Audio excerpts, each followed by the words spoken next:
હા હાલું હવે શાક લઈ આવું. હા આજ તો રવિવાર છે ને આમે વેલું પૂરું થઈ જાય બે હું લઈ આવવાના સૌ શાકમાં હું એમ કહું છું હું લેવું છે એમ. કઈ ખારું હોય લઈ લેજો. દૂધી લેતી આવું. દૂધી અહીં કેટલા કિલો આવે? 40-50 આવતી છે કિલો. 40-50 રૂપિયા દૂધી કિલો લઈને ખવાતું છે દૂધો. એ દૂધો નો ખવાય એવો. એમાં શું વાંધો? એ તો ટાઢી મગજ ને એવું લાગે ઘડીક મગજ ફ્રીજમાં મૂક દેવું દૂધો નો ખવાય. તો હું પણ ખાવું. રીંગણા, તુરિયા, બટેટા, ગુવાર, ચોરી, વાલ, વાલોર, ટમેટા કેટલું આવે. ફરસી, ફુલાવર, કોબી, ગાજર, કેપ્સિકમ, મને ગલકા નથી તુરિયા, ભાવતા. ગલકા. લ્યો આણે કર્યું ને ગલકું. લ્યો ગલકું નો ભાવે તમને? મને ગલકા નો ભાવે. ઈ બોલા ઘીવાળા જ કે નહીં? ના ઈ તુરિયા ઈ ઈ અલગ. તુરિયા તો ગલકાનું બીજું નામ હું? ગલકા ગલકાનું શાક કેવું મીઠું થાય.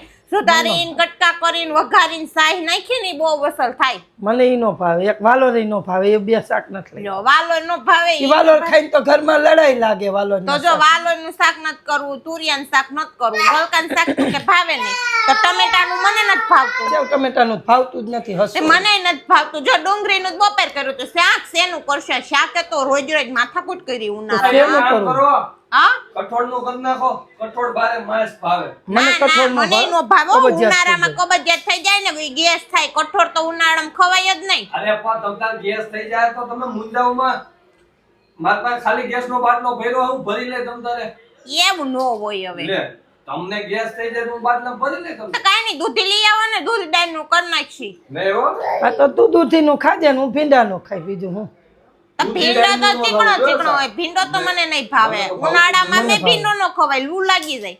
એ ભીંડો કાઈ ખવાય નહીં. તો હે આવું ને હોય ને તો એના કરતા તમારે હે ને એ કાઈ નહીં તો કાઈ ખોટો ખર્ચો કરવો નથી.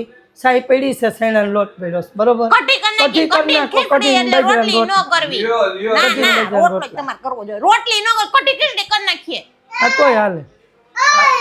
એ તમે છેલ્લે કઢી ખીચડીમાં સમાધાન કહીશો ઈ કઈ કરવું નથી. એક કામ કરો મેથી પડી છે એમાં શેણાનો લોટ નાખી દ્યો.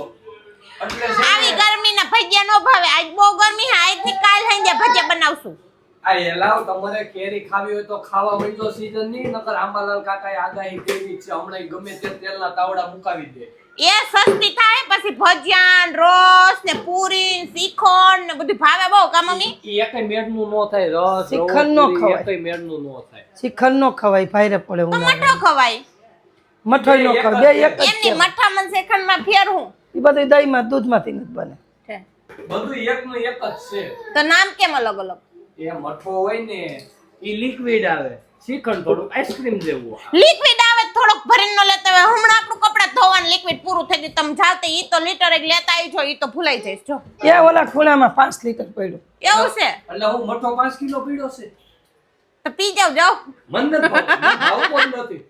મને એમાં હું ઈ ફીણા વરે મન નો ગમે. હમણાં હાલ મારે છાવું શાક લેવા મોઢું થાય તું મને હરખાય કે માર્કેટમાં ઢગલ્યું જ હોય છે. એક કામ કરો લીલા મોભિયાનું હમણાં વિશાલે દેહમાં કીધું તું ન્યા નહોતા જડતા. અહીં તો જડતા જોઈએ. સુરત જવું સુરત ને મોફિયાનું શાક આવડી કોઈને મોટી નો માર્કેટ. કહેવાય. મોફિયાનું શાક શું થાય ઈ ખબર પડે જ તમને. આ વિશાલ કહેતા હતા મોભિયાનું શાક. મોફી એટલે ઘરનો દીકરો થાય.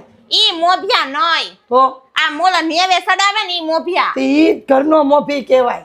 અરે ઈ નહીં હવે ઓલા નડિયાના મોભિયા આવે ઈ આ ઈ મોભિયા. નડિયાના મોફિયા હું કામ મને રાખે કે ઘર ઉપર રાખે ને એટલે ભગવાન આપને દીકરો દે ને ઘરનો મોફી કહેવાય. તો આપણે તો રાખ્યું જ નથી નડિયું હવે. ઈ હવે જમાના ગયા. સિટીમાં એવું કાંઈ ન હોય. ગામડામાં બધું છે. આ બધું એવું ગામડામાં હાયલા કરે. સિટીમાં એવું હવે કાંઈ અટાણની બાજુ સુધરી ગયું ને. એમ નહીં પણ 40 રૂપિયા ને 50 રૂપિયા કિલો ઈ દૂધી લઈને ખાવી કેમ?